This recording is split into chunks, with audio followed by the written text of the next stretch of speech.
ప్రభునామన చేరువచ్చిన మీకు అందరికీ కూడా మధుబాబు మినిస్ట్రీస్ తరపున శుభాభివందనాలు. ఇవాళ పాఠ్యాంశం సామెతలు 8వ అధ్యాయం 38వ వచనం 35వ వచనం నన్ను కనుగొనువాడు జీవమును కనుగొను, యెహోవా కటాక్షం వానికి కనుగొను. యెహోవా కటాక్షం వానికి కలుగును. నన్ను కనుగొనువాడు జీవమును కనుగొను, యెహోవా కటాక్షం వానికి కలుగును. ఇవాళ అంశం ఏంటంటే, దీనిలో మనం ముఖ్యమైనటువంటి అంశంగా ఏం తీసుకోబోతున్నామంటే, నన్ను కనుగొనువాడు జీవమును కనుగొను. నన్ను కనుగొనువాడు జీవమును కనుగొను. దీనికి పైన 32 నుంచి 34 వచనాలు ఒకసారి చదివినట్లయితే, 32వ వచనంలో, కావున పిల్లలారా నా మాట ఆలకించుడి, నా మార్గమును అనుసరించువారు ధన్యులు. నా మాట ఆలకించడి, నా మార్గమును అనుసరించువారు ధన్యులు. ఉపదేశము నిరాకరింపక దానిని అవలంబించి జ్ఞానులై ఉండుడి. అనుదినము నా గడప యొద్ద కనిపెట్టుకొని, నా ద్వారబంధము యొద్ద కాచుకొని నా ఉపదేశం వినువారు ధన్యులు. అలాంటి వారికి ఏంటంటే నన్ను కనుగొనేవాడు, ఆయన ద్వారబంధం కనిపెట్టుకునే వారికి ఏంటంటే ఆయన కనుగొనేవాడు. అంటే నన్ను కనుగొనేవాడు జీవమును కనుగొను, యెహోవా కటాక్షము వాని మీద ఉండను.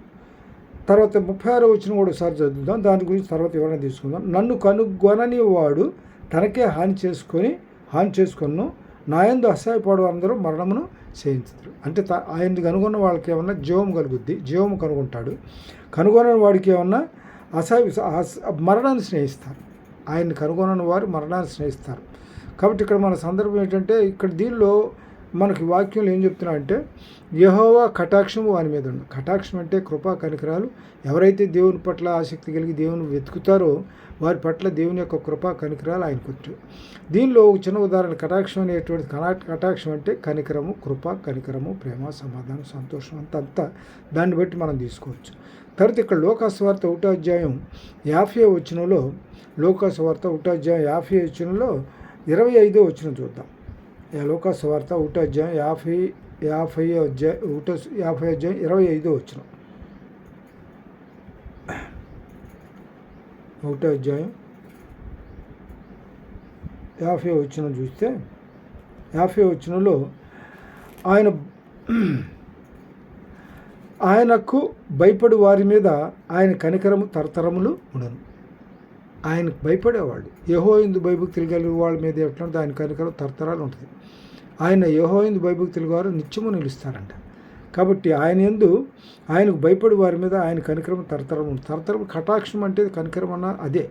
కాబట్టి ఇక్కడ కటాక్షం అనేటువంటి దాని సందర్భం తీసుకున్నట్లయితే 25వ వచనం చూద్దాం. లోకాసువార్త 1వ అధ్యాయం 25వ వచనం చూసినట్లయితే, 25వ వచనంలో ఏం చెప్తారంటే, సందర్భం కూడా మాట్లాడదాం. 25వ వచనం, నన్ను కటాక్షించిన దినములలో ప్రభు ఇలాగ చేసిన అనుకొని 5 నెలలు ఇతరులకు కంటపడకుండా. అంటే ఇక్కడ మన సందర్భం ఏంటంటే, లోకాసువార్త 1వ అధ్యాయంలో జకర్యా, ఎలిజబెత్ అని భార్య భర్తలు ఉన్నారు. ఈ అజ్రయా యాజకుడు తను టైం వచ్చినప్పుడు దీనిలోకి వెళ్ళి మందిరంలోకి వెళ్ళి యాజకత్వం చేస్తూ ఉంటాడు. ఒక సందర్భంలో అంత ముందుగానే ఏమవుతుందంటే, ఈ దేవదూత వచ్చి ఏం చెప్తుందంటే, ఇతనితో ఒక మాట చెప్తుంది. నీకు దేవదూత వచ్చే అతడు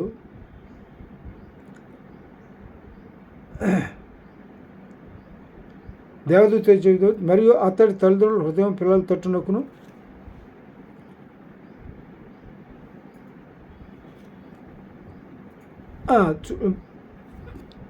జ్ఞానం అనుసరించడం త్రిప్పి ప్రభు కొరకు ఆయత్తపడి ఉన్న ప్రజలను సిద్ధపరచుటకై ఏలియా యొక్క ఆత్మయు శక్తియు గలవాడైన ఆయనకు ముందు వెళ్ళును. కనుక నీకు సంతోషము మహానందము కలుగును. అతడు పుట్టినందున ఎవరిని గురించి చెప్తున్నాడు? రాబో కాలంలో జకర్యాకి పుట్టబోయేటువంటి బిడ్డను గురించి చెప్తున్నాడు ఇక్కడ. చూడండి ఒకసారి. అతడు తండ్రుల హృదయములను పిల్లల తట్టునకును అవిధేయులను నీతిమంతుల జ్ఞానమును అనుసరించుటకును త్రిప్పి ప్రభువు కొరకు ఆయత్తపడి ఉన్న ప్రజలను సిద్ధపరచుటకై ఏలియా యొక్క ఆత్మయు శక్తియు గలవాడై ఆయనకు ముందుగా వెళ్ళును. కనుక నీకు సంతోషమును మహానందమును కలుగును. అతడు పుట్టినందున అనేకులు సంతోషించరు. అంటే దేవదూత ఏం చెప్తుందన్నమాట, ఈ విధంగా నీకు రేపు సంతానం కలగబోయే సంతానం ఈ విధంగా ఉంటుంది, ఆయన గురించి అనేకులు సంతోషిస్తారని చెప్తున్నాడు. జకర్యా దీనికి ఏంటంటే ఇది ఊహించినటువంటి సందర్భం. జకర్యా ఇది నాకెలాగో తెలియను, నేను ముసలివాడును, నా భార్య బహుకాలం గడించిందని ఆ దూతతో చెప్పగా, దూత దేవుని సముఖమందు నిలుచు గాబ్రియేలును నీతో మాట్లాడుటకును సువార్తమానం నీకు తెలుపుటకును వచ్చి పంపబడితిని అని చెప్పాడు. అయితే మరియు నా మాటలు వాటి కాలం ముందు నెరవేరును, నీవు వాటిని నమ్మలేదు కనుక నీ సంగతులు జరుగు దినం వరకు నీవు మాట్లాడక మౌనిగా ఇందువని అతనితో చెప్పాను. అప్పుడు ఈయన ఏంటంటే ఇతని టైం వచ్చినప్పుడు జకర్యా మందిరానికి వెళ్తాడు, వాక్యం ఉపదేశిస్తాడు. తీరా అయిపోయిన తర్వాత టైం అయిపోయిన తర్వాత బయటకు వచ్చే టైంలో దేవుడు ఏం చేస్తాడు, ఈ సందర్భం జరిగేంత వరకు నువ్వు మాట రాదని అంటాడు. సందర్భం జరిగేంత వరకు నీకు మాట రాదంటారు. అందుకంటే ఇక్కడ అదే చెబుతుంది, మౌనమై ఉంటామంటే మరియు నా మాటలు వాటి కాలం ముందు నెరవేరును, నీవు వాటిని నమ్మలేదు కనుక ఈ సంగతులు జరుగు దినం వరకు నువ్వు మాట్లాడక మౌనమై ఉందో అని అర్థం. అయితే ఈయన బయటకు వచ్చేటప్పుడు ఏం మాట్లాడకుండా మోగవాడిగా వస్తూ ఉంటే దేవుడు ప్రత్యక్షమయ్యాడు, కనపడ్డాడు ఆయనకని చెప్పి అనుకుంటారు బయట ఉన్న వాళ్ళంతా. ఆ తర్వాత ఏమవుతుందంటే ఈవిడికి కొడుకు పుడతాడు. కొడుకు పుట్టినప్పుడు కొడుకు పుట్టినప్పుడు 25వ వచనంలో అక్కడ ఆ సందర్భంలో ఏమవుతుందంటే, నన్ను కటాక్షించిన దినముల్లో ప్రభు ఇలాగుని చేశాను అనుకొని 5 నెలలు ఇతరులు కంటపడకుండా, వయసు పెద్దయింది కాబట్టి కొంచెం బయటకు రావటానికి విడిపడి బయట 5 నెలల వరకు ఇతరుల నుంచి కంటపడకుండా ఇంట్లోనే ఉంటుంది. ఆ తర్వాత సందర్భం ఏంటంటే, ఈవిడికి ఇదే దేవదూత మళ్ళీ ఇక్కడికి వచ్చి ఇక్కడ 45వ వచనంలోకి వచ్చేటప్పటికి 45వ స్త్రీలు 40 తర్వాత 41వ వచనం చూద్దాం. ఎలిజబెత్ మరి యొక్క గంధనమునకు వినగా, ఇక్కడ జకర్యా ఇంటి ఇక్కడ ఏమవుతుంది, ఈ విషయం తెలిసింది. దేవదూత ఏం చేస్తుందంటే, దేవదూత వచ్చి ఈవిడికి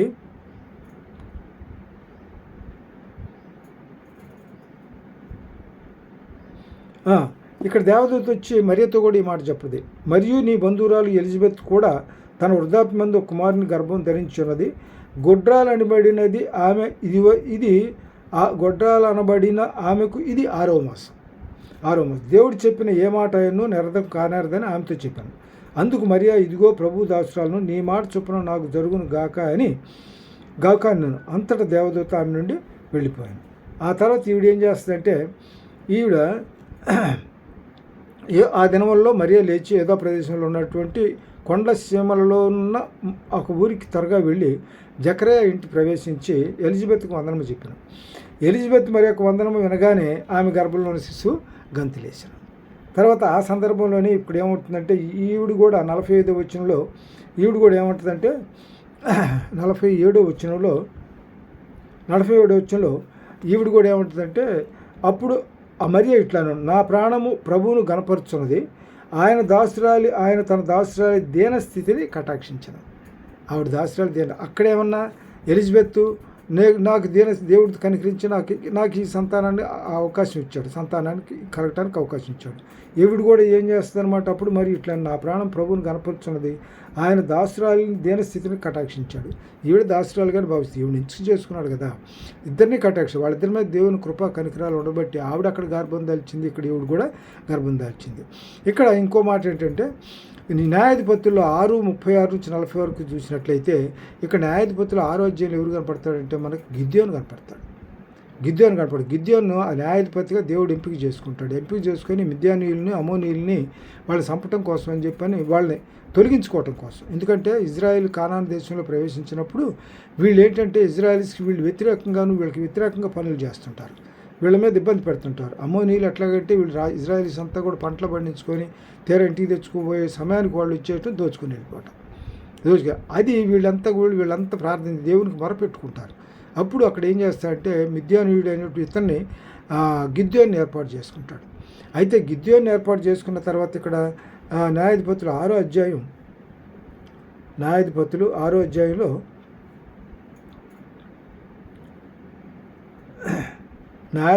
6వ అధ్యాయంలో ఏం చెప్తారంటే, 6వ అధ్యాయం 36 నుంచి చూద్దాం. 6వ అధ్యాయం 36వ వచనం నుంచి 36వ వచనం చూస్తే, ఇక్కడ దేవుడు ఆయన ఏర్పరచుకుంటాడు.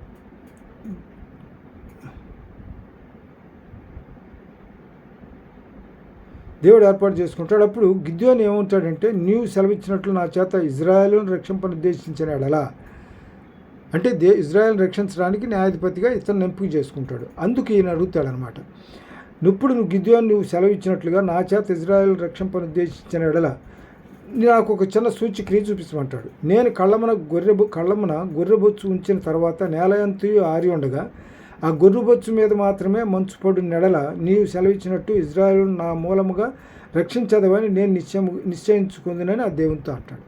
అక్కడికి సందర్భం ఏంటంటే గొర్రెబొచ్చు మాత్రమే తడవాలి. దాని కింద ఉన్నటువంటి మంచు పడు నెడల నీవు నేల అంతే ఆరి ఉండగా గొర్రెబొచ్చు మీదే మంచు పడాలి, నేల మీద పడకూడదు. అదొక సందర్భం. తర్వాత రెండో సందర్భంలో ఏమడుగుతాడంటే అలాగూ జరిగింది. అతను పొద్దునే లేచి ఆ బొచ్చును పిడిచి నీళ్ళతో పాత్ర నిండి వరకు ఆ బొచ్చు నుండి మంచును పిండిను. అప్పుడు మళ్ళీ గిద్యోను ఏమవుతాడు, నీ కోపం నా మీద మండనీయకము, ఇంకొక మారే ఆ బొచ్చు చేత శోధింప సెలవిము. నేల అంతటి మీద మంచు పడి ఉండగా ఆ బొచ్చు మాత్రమే పొడిగా ఉండనివ్వమని దేవునితో అనగాడు. మరుసటి రోజుకి అదే జరుగుతుంది. అంటే దేవుడు గిద్యోను ఏర్పాటు చేసుకొని ఏం చేస్తాడు, అమోనీయుల మీదనను వీళ్ళ మీద మిద్యానీయుల మీద తన్ని ఏర్పాటు చేసుకుంటాడు. అంటే ఇజ్రాయలీస్కి ఇబ్బంది పెడుతున్నారు కాబట్టి వాళ్ళు పక్క తెప్పించుకోవడం ఇతన్ని ఏర్పాటు చేసుకుంటాడు. అంటే దేవుని కటాక్షం అతని మీద గిద్యోను మీద ఉంది కాబట్టి గిద్యోను అక్కడ వాడుకున్నాడు. కాబట్టి ఆయన కటాక్షం ఉండబట్టే దేవుని కటాక్షం ఉంటే ఆయన దేవుడిని ఎందుకైనా వాడుకుంటాడు, ఏ సమయంలో అయినా వాడుకోగలుగుతాడు. కాబట్టి దీనిలో మనకి ఇంకో విషయం చెబుతాను. దీనిలో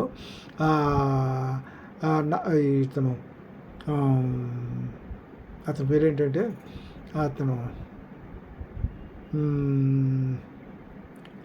ఈ ఏరియాకి వచ్చేటప్పటికి ఏరియాకి ఏం చేస్తాడంటే కాకోలములను వాడుకున్నాడు.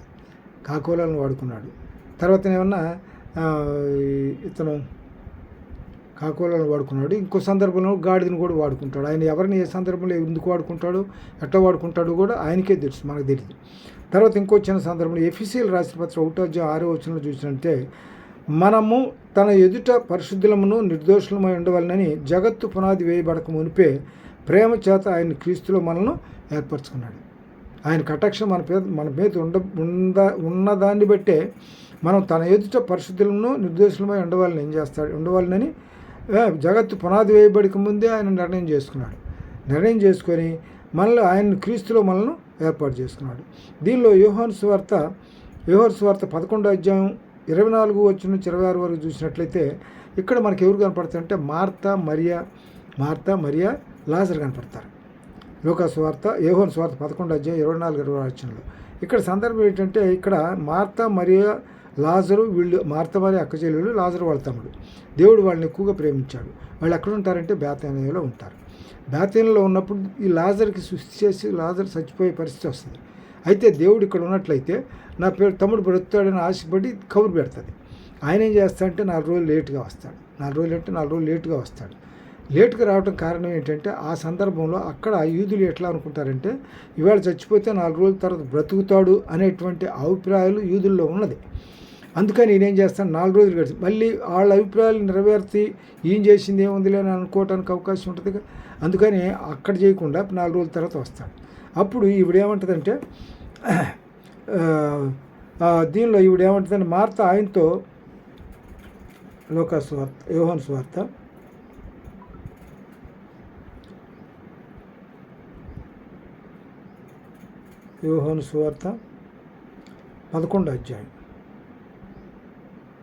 11 అధ్యాయంలో చూద్దాం.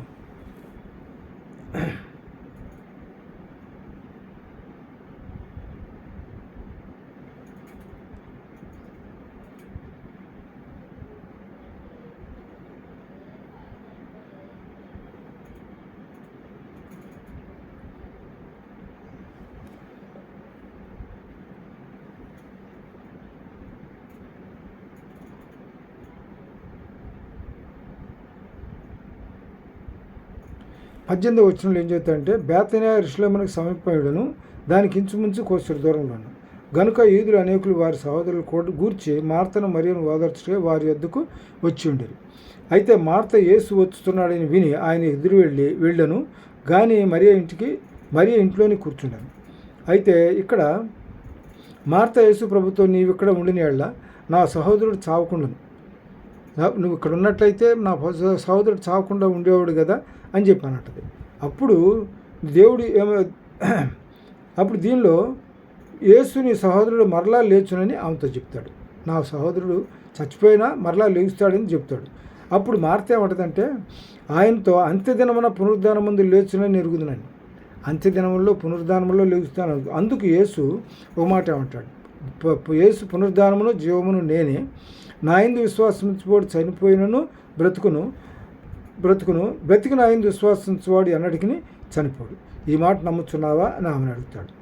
ఆమె, ప్రభువా, నీవు లోకమునకు రావాల్సిన దేవుని కుమారుడు అయిన క్రీస్తు అని నమ్ముచున్నాను ఆయనతాను. ఆ మాట ఇక్కడ చెప్తాడు. తర్వాత ఇక సందర్భం ఏంటంటే 26వ వచనం, మార్త అది అయిపోయిన తర్వాత 25వ వచనంలో తర్వాత ఇంకోటి యోహాను సువార్త 11వ అధ్యాయం 40వ వచనంలో ఇక్కడ ఏమంటాడంటే, ఇక్కడ ఈవిడ అంత్యదినంలో పునరుద్ధానం ముందు లెగుస్తాడని నేను అనుకుంటున్నా, కానీ అట్లా కాదు, నా యందు విశ్వాసం బ్రతికిన చనిపోడు, బ్రతికిన నా యందు విశ్వాసం అన్నిటికీ చనిపోడు అని చెప్తాడు కదా.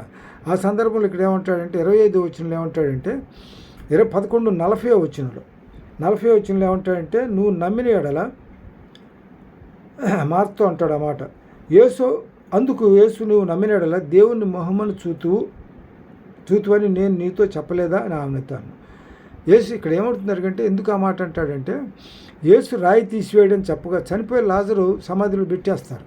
వచ్చే దేవుడు ఏం చేస్తాడంటే, ఆయన ఎప్పటికైనా 4 రోజులు అయిపోయింది, ఆయన చచ్చిపోయాడు కదా, వాసన వస్తుంది ఏమో వద్దనంటే, అప్పుడు ఆ సందర్భంలో 11:40 వచ్చిన ఏమంటాడంటే, అందుకు యేసు, నువ్వు నమ్మినాడలా దేవుని యొక్క మహిమను చూతువని నేను నీతో చెప్పలేదా అని అంటాడు. అప్పుడు ఇక్కడ ఏం చేస్తాడంటే, పోయి రాయి తీసివేయడం చెప్పగా చనిపోయిన వాని సహోదరైన మార్త, ప్రభువా, అతడు చనిపోయి 4 దినములైంది కనుక ఇప్పటికీ అతను వాసన కొట్టినాను అంది. ఆ సందర్భంలో అందుకు యేసును నమ్మినలా దేవుని మహిమ చూతువని నేను నీతో చెప్పలేదా అని అన్నాను. అంతటా వారు ఆ రాయి తీసివేసిరి. యేసు కన్నులు పైకెత్తి, తండ్రి, నీవు నా మనవి వినినందున నీ కృతజ్ఞతాస్తుతులు చెల్లించున్నాను. నీవు ఎల్లప్పుడూ నా మనవి వినుచున్నావని ఎరుగుదును, కానీ నీవు నన్ను పంపితివని చుట్టూ నిలిచి ఉన్న ఈ జనసామం నమ్మునట్లు వారి నిమిత్తమై ఈ మాట చెప్పితినాను. ఆయన అలాగే చెప్పి లాజరు బయటకు రమ్మని బిగ్గరగా కేకేశాడు. చనిపోయిన వాడు కాళ్ళు చేతులు ప్రేత వస్త్రముతో కట్టబడిన వాడే వెలుపలికి వచ్చెను. అతని ముఖమునకు రుమాల కట్టి ఉన్నాం. అంతటా యేసు, మీరు అతని కట్లు విప్పిపోనివ్వడని చెప్పాను. అంటే ఇక్కడ నమ్ముటి నివాసమైతే నమ్ము సమస్తవానికి కూడా సమస్తము, నమ్ము ప్రతివానికి సమస్తము సాధ్యమే అన్నాడు. కాబట్టి ఇక్కడ ఏమవుతుందన్నమాట, దేవుడు అతన్ని బ్రతికించాడు.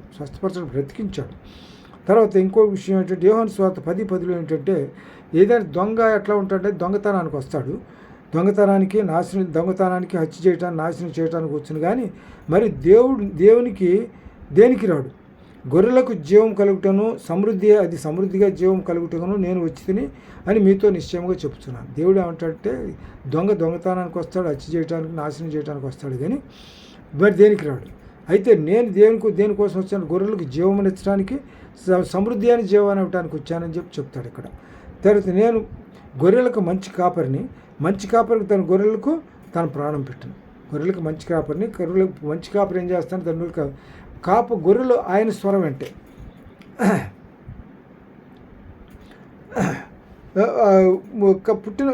ప్రేమించి.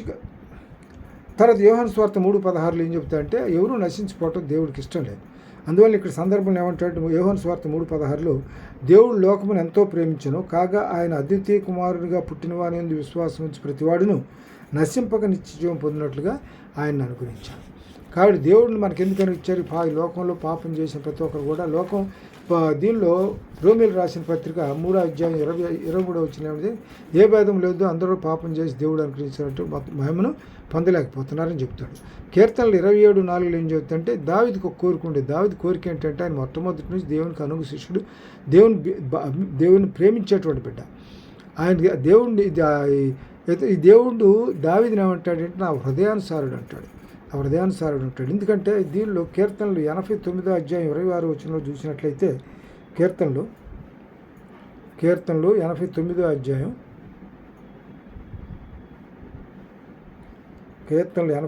అధ్యాయం 26వ వచనంలో చూసినట్లయితే, 89వ అధ్యాయం 26వ వచనం చూద్దాం. 26వ వచనంలో ఈయన ఏమంటాడంటే, దావీదు ఇప్పుడు కూడా దేవుడిని ఏమంటాడంటే, నీవు నా తండ్రివి, నా దేవుడువు, నా రక్షణ దుర్గము అని అతడు నాకు ఎప్పుడు మొరపెడతాడంట. నువ్వు నా తండ్రివి, నా దేవుడవు, నా రక్షణ దుర్గము అని అతడు నాకు మొరపెట్టును. కావున నేను అతని నా జ్యేష్ఠ కుమారునిగా చేయుదును, భూరాజుల్లో అత్యున్నతునిగా నుంచెదను. నా కృప నిత్యము అతనికి తోడుగా నడజేసేదను. నా నిబంధన అతనితో స్థిరంగా నుండును. నా నిబంధన అతనితో స్థిరంగా ఉంటుంది. కాబట్టి శాశ్వతకాలం వరకు అతని సంతానమును ఆకాశమున్నంత వరకు అతని సింహాసనం నేను నిలిపేదను. అంటే ఆయన హృదయానుసారం. కాబట్టి ఇప్పుడు దేవుడిని ఏమన్నాడు ఈయన ఇక్కడ 26వ వచనంలో ఏమన్నాడు?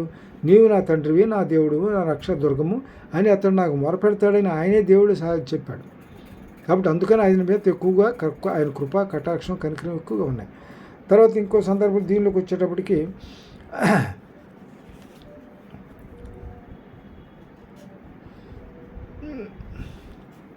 తర్వాత దీనిలో సామెతలు 8:36లో సామెత 8 దేవుడికి కీర్తనలు దావీదు కోరిక ఏంటంటే జీవితకాలం అంతా ఆయన మందిరంలో నివసించాలనే కోరిక. అంటే ఇక్కడ దీనిలో 84:10 ఏం చేయటం, నీ ఆవరణలో ఒక దినం గడుపుట 1000 దినముల కంటే శ్రేష్టం. కీర్తనలో ఈయనెందుకు దావీదును ఏదో కోరుకోవాలనుకున్నాడంటే కీర్తన 63:2 ఏం చెప్తాడంటే నీ బలము నీ ప్రభావము చూడవలనని పరిశుద్ధ ఆలయంలో నేను ఎంతో ఆశతో నీ తట్టు కనిపెట్టాను. ఆయన బలాన్ని, ప్రభావాన్ని చూడాలి. ఆయన ప్రభావాన్ని చూడాలని ఎంతో బలవంతుడైన దేవుడు, ప్రభావం కలిగినటువంటి దేవుడు ప్రభువు. కాబట్టి ఆయన బలాన్ని, ప్రభావం చూడవాలని ఆయన సన్నిధిలో కనిపెట్టుకుని ఉండటానికి కోసం ఆయన కనిపెట్టుకుండాలని కోరిక. అంటే ఇక్కడ దీనిలో ఏంటంటే 84:10 ఏంటంటే దేవుని ఆవరణలో ఒక దినము గడుపుట 1000 దినముల కంటే శ్రేష్టం. తర్వాత రెండో మాటకు వచ్చేటప్పుడు దీనిలో ఇంకో మాట ఉంది. దీనిలో ఏంటంటే సామెతలు 8:36 ఏం చెబుతాయంటే సామెతలు 8:36 నన్ను కనుగొనని వాడు తనకే హాని చేసుకుని. తను కనుగొనని వాడు ఏమవుతుంది? జీవమును కనుగొంటాడు. నన్ను కనుగొనడు వాడు తనకే హాని చేసుకుంటాడు. నాయందు అసహ్యపడువారు వారందరూ మరణమును స్నేహించారు. కాబట్టి కాబట్టి ఇక్కడ యోహాను సువార్త 17:3 ఏం చెప్తాడంటే అంత్యదినం అద్వితీయన సత్యదేవుడైన నిన్నును నీవు పంపిన యేసు క్రీస్తును ఎరుగటయే నిత్యజీవం. ఆయన పంపినటువంటి నిత్యజీవుడైన అద్వితీయ సత్యదేవుడైన నిన్నును నువ్వు పంపిన యేసు క్రీస్తును ఎరుగుటయే నిత్యజీవం. యోహాను సువార్త 14:6 ఏం చెబుతాడంటే యేసే నేను మార్గమును సత్యమును జీవమును, నా ద్వారానే తప్ప ఎవడును తండ్రి వద్దకు రాడు. అప్పుడు ఆయనే జీవం, నిత్యజీవం ఆయనే. మనం ఆది కాండంలో మనకు తెలిసిన జీవం పోసాడు. ఆదామును ఏం చేస్తాడంటే మట్టితో తయారు చేసి దానికి ఏం చేస్తాడు? జీవం పోస్తాడు. ఆయన జీవాత్మను ఊదుతాడు. జీవాత్మతో జీవం కలుగుద్ది, అతను మనిషిగా ఏర్పాటు చేయబడతాడు. ఆ తర్వాత కూడా ఏం చేస్తాడు? ఆదాము పక్కటెముకల నుంచి ముక్కుని తీసుకొని ఆవిడ మనిషిగా రూపం దిద్ది తన స్వరూపం తన స్వరూపంలో మనిషిని తయారు చేస్తాడు. అక్కడ అదేవిధంగా ఈవిడికి కూడా ఏం చేస్తాడంటే ఆ బొమ్మను తయారు చేసి దానిలో జీవాత్మను ఊదుతాడు. జీవాత్మను ఊదితే ఆవిడ జీవాన్ని పొందుద్ది. ఆ జీవాన్ని అట్లా ఇక్కడ ఏంటనమాట, నేనే మార్గమును సత్యమును జీవమును, నా ద్వారా తప్ప ఎవడును తండ్రి వద్దకు రాడు. తర్వాత 1 యోహాను 5:11 ఏం చెప్తాడంటే దేవుని కుమారుని అంగీకరించువాడు జీవము గలవాడు. దేవుని కుమారుని అంగీకరించేవాడు జీవము గలవాడు, అంగీకరింపనివాడు జీవము లేనివాడు. అది జీవం గలవాడు. నన్ను కనుగొన్నవాడు జీవమును కనుగొన్నాడు. అక్కడ మొదట్లో సామెతలు 8:35 చెప్పాడు కదా. ఇక్కడ ఏం చెబుతున్నాడు? 1 యోహాను 5:11 దేవుని కుమారుని అంగీకరించేవాడు జీవము గలవాడు, అంగీకరింపనివాడు జీవము లేనివాడు. సామెతలు 12:2 చూద్దాం.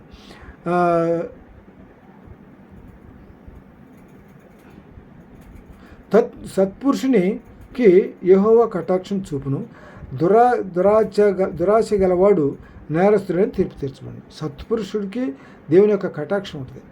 మంచి బుద్ధి, స్వస్థబుద్ధి గలవాడు దేవుడి యొక్క కటాక్షం ఎప్పుడు, దాని కృపా కనిక్రమంలో ఎప్పుడు ఉంటాయి. యథార్థవంతుడి యొక్క యథార్థతను చూసి నేను సంతోషించవాడని చెప్తాడు. దీనిలో ఇంకోటి చేసి మొదటి దినవృత్తాంతాలు 23 అధ్యాయం 6 వచనం, 19 అధ్యాయం 6 వచనంలో ఏం చెప్తాడంటే చూద్దాం ఒకసారి. మొదటి దినవృత్తాంతాలు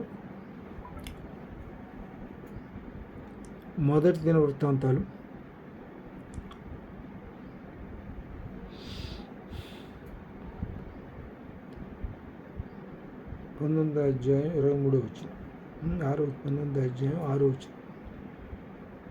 2 దినవృత్తాంతాలు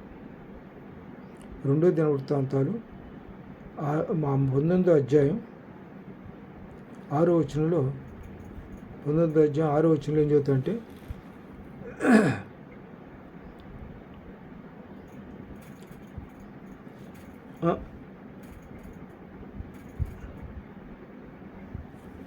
దానిలో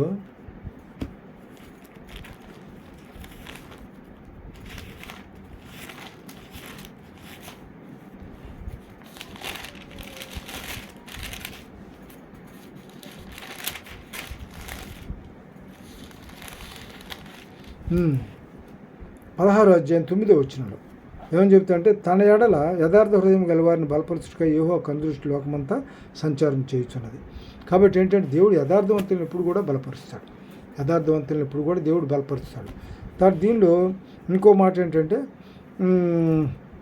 ఈ సామెతలు 12వ అధ్యాయం 2వ వచనం చూద్దాం. సామెతలు 12వ అధ్యాయం 2వ వచనం, 1-2 వచనాలు చూద్దాం.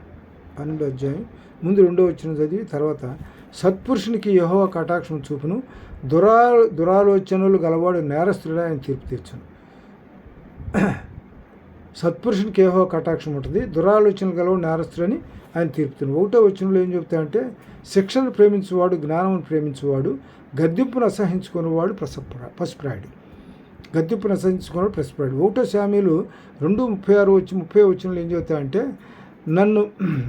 నన్ను గణపరచువారిని నేను గణపరుస్తాను, నన్ను తృణీకరించేవాడు తృణీకరింపబడతాడని సెలవిస్తాడు అందులో. కాబట్టి దేవుని అసహించుకున్నవాడు ఏం చేస్తాడంటే, అసహించువాడు తృణీకరిస్తాడు, తను తృణీకరించిన వాడు తృణీకరింపబడతాడు. దేవునికి అసహ్యమైన దీనిలో సామెతల్లో దేవునికి అసహ్యమైనటువంటి కొన్ని విషయాలు ఉన్నాయి. దీనిలో సామెతలు 6వ అధ్యాయంలో చూద్దాం. సామెతలు 6వ అధ్యాయంలో 6వ అధ్యాయం 10-11 వచనాలు చూద్దాం.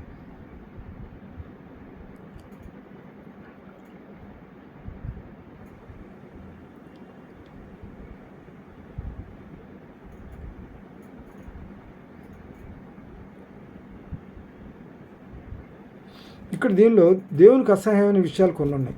యోహాను సువార్త సామెతలు 6వ అధ్యాయం 16 వచనంలో, యెహోవాకు అసహ్యములైనవి 6 గలవు, 7 ఆయన హేయములు. అవేంటంటే, అవివేకాన్ని అహంకార దృష్టియు, కళ్ళలాడు నాలుకయు, నిరపరాధులను చంపు చేతులను, దుర్యోచన యోచించు హృదయమును, కీడు చేటు త్వరపడి పరిగెత్తు పాదములను, లేని వాటిని పలుకు అబద్ధ సాక్షి, అన్నదమ్ముల్లో జగడం పుట్టించువాడును. వీళ్ళంతా కూడా దేవునికి అసహ్యులు. తర్వాత దీనిలో సామెతలు 8, 13, 14 ఏం చెబుతాయంటే, యెహోవాయందు భయభక్తులు కలిగి ఉంటుంటే చెడుతనమును అసహించుకోవటం. యెహోవాయందు భయభక్తులు కలిగి ఉంటే చెడుతనమును అసహించుకుంట కొనుట, గర్వము, అహంకారము, దుర్మార్గత, కుటిలమైన మాటలు నాకు అసహ్యం.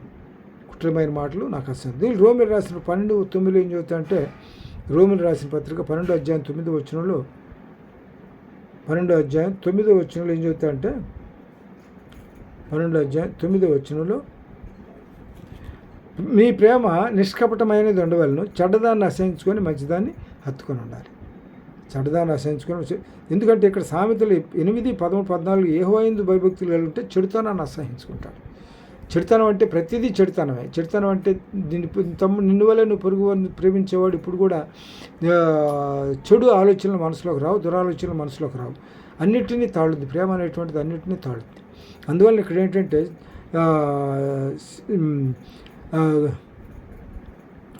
యెహోవాయందు భయభక్తులు కలిగి ఉంటుట, చెడుతనమును అసహించుకుంటా, గర్వము, అహంకారము, దుర్మార్గత, కుటిలమైన మాటలు నాకు అసహ్యమని సెలవిస్తాడు.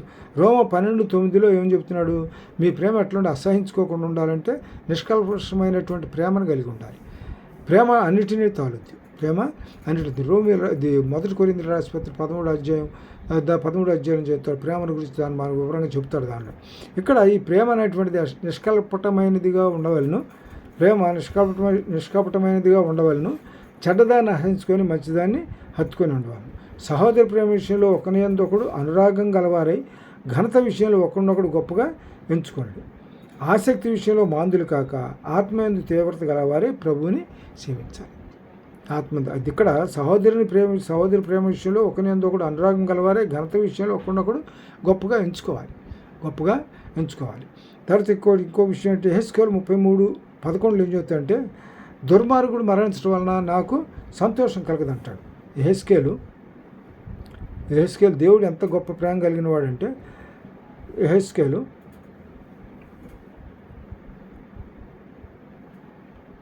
యెహెజ్కేలు ఎన్నో అధ్యాయం 33 అధ్యాయం 11వ వచనం చూద్దాం. 33 అధ్యాయం 11వ వచనం చూస్తే, కాగా వారితో ఇట్లన్ను, నా జీవముతోడు దుర్మార్గుడు మరణం నొందుట వల్ల నాకు ఆ సంతోషం లేదు. దుర్మార్గుడు తన దుర్మార్గత నుండి మరలి బ్రతుకుట వల్ల నాకు సంతోషం కలుగును. కాబట్టి ఇజ్రాయేలీయులారా, మనసు తిప్పుకొనుడి, మీ దుర్మార్గత నుండి మరలి మనసు తిప్పుకొనుడి. మీరెందుకు మరణం నొందుదురు? ఇదే ప్రభువు వాక్కు. అంటే మీరు దేవుని వైపు తిరిగితే మరణాన్ని పొందరు, మరణాన్ని చూసే పరిస్థితి లేదు. అందువల్ల ఇక్కడ దీనిలో ఏమంటాడు, మొట్టమొదట్లో మనం చదువుకున్న వాక్యం ఏమంటాడంటే పునరుద్ధానం. ఇప్పుడు అక్కడ యోహాను సువార్త 11వ అధ్యాయంలో ఏం చెప్తాడంటే, నా యందు విశ్వాసం ఉంచేవాడు ఎన్నటికీ చనిపోడు, బ్రతికి నా యందు విశ్వాసం ఉంచుడు ఎన్ని చనిపోడు, విశ్వాసం ఉంచి ప్రతివాడు ఎన్నటికి. అదే దాన్ని అక్కడ నా యందు విశ్వాసం, దీనిలో యోహాను సువార్తలో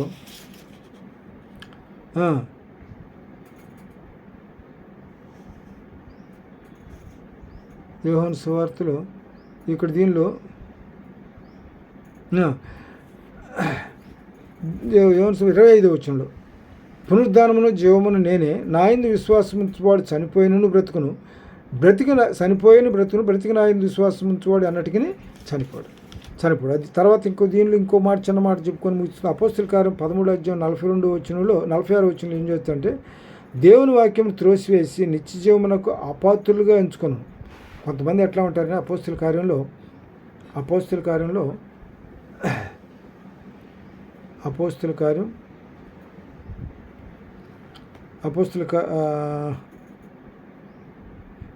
అధ్యాయం 46వ వచనం, 13వ అధ్యాయం 46వ వచనంలో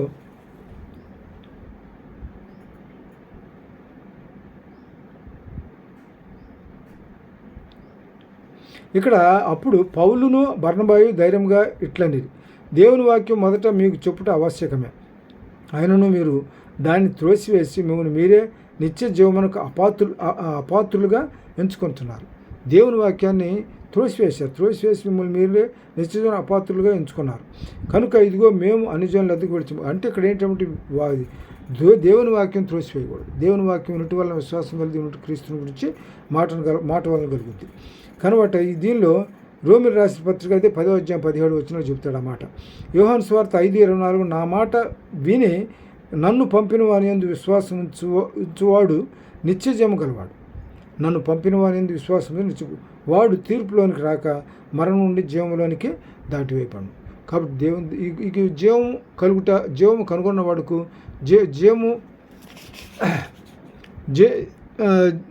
నన్ను కనుగోడు జీవమును కనుగొనుడు అనే దానికి సంబంధించి ఇక్కడ చివరిలో ఒక మాట చెప్పుకుందాం.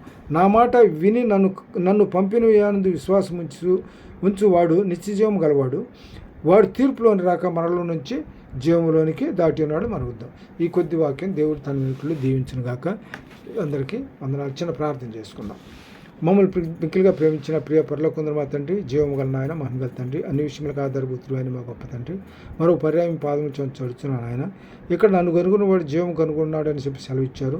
ఆయన కనుగొన్నవాడు నా మాట విని నన్ను పంపిన వారిని విశ్వాసం ఉంచు నిత్యము జీవము గలవాడు, వాడు తీర్పులోని రాక మరణంలో నుండి జీవంలోనికి దాటి ఉన్నాడని చెప్పి సెలవిచ్చాడు దేవుడి వాక్యం. కాబట్టి ఆయన్ని నమ్ముకున్నవాడు ఎప్పుడు కూడా నిత్య జీవమును కలిగి ఉంటాడని సెలవిచ్చారు ఆయన. కాబట్టి ఇక్కడ తిన్న వాక్యాన్ని బట్టి నాయన మేము నిత్య జీవము కలిగి నా జీవమును నేనే మార్గమును సత్యమును జీవమును నేనే ఉన్నాను చెప్పాను. నా ద్వారా తప్ప తండ్రి వద్దరికి ఎవరు రాడని చెప్పాను అన్నారు. కాబట్టి నిత్య జీవమును కనుగొన్నట్టుగా మాకు కావాల్సి కనుగొన్నట్టుగా మమ్మల్ని నడిపించమని సమస్తం క్రమంగా మా జీవితాల్లో మేలు జరిగించండి. మా సుబుద్ధిని ఆధారం చేసుకోకుండా పూర్ణ హృదయంతో మీ అంది నమ్ముకుంచి మా ప్రవర్తన అంతరేందుకు మీ అధికారం లోబడి నడుచుకునే భాగ్యాన్ని మాకు దయచేయండి. మాలో హాని తీసుకోండి, అమ్మవారిని తీసుకోండి, మా తగ్గించుకునే స్వభావాన్ని పెట్టండి. మీ ఏంది భక్తులు విశ్వాసంతో వాక్యానుసారంగా నడుచుకునే మనసును విన్న ప్రతి ఒక్క బిడ్డలకి దయచేయండి. వాళ్ళ అవసరతలు అక్కలను బట్టి మీ సహాయ సహకారం కుటుంబాలు దయచేయండి. కుటుంబాల మీద ఏ విధమైన చేవశక్తులు ప్రమాదం లేకుండా కుటుంబాలకు కావదలు భద్రపరచండి. ఉద్ధరించమని కొద్ది విన్నపాలు మా ప్రభువు మీ ప్రియకుమారుడైన యేసు పరిస్థితి మిక్కిలి తోడి వేడుకుంటున్నాం తండ్రి. ఆమేన్. అందరికీ వందనాలు.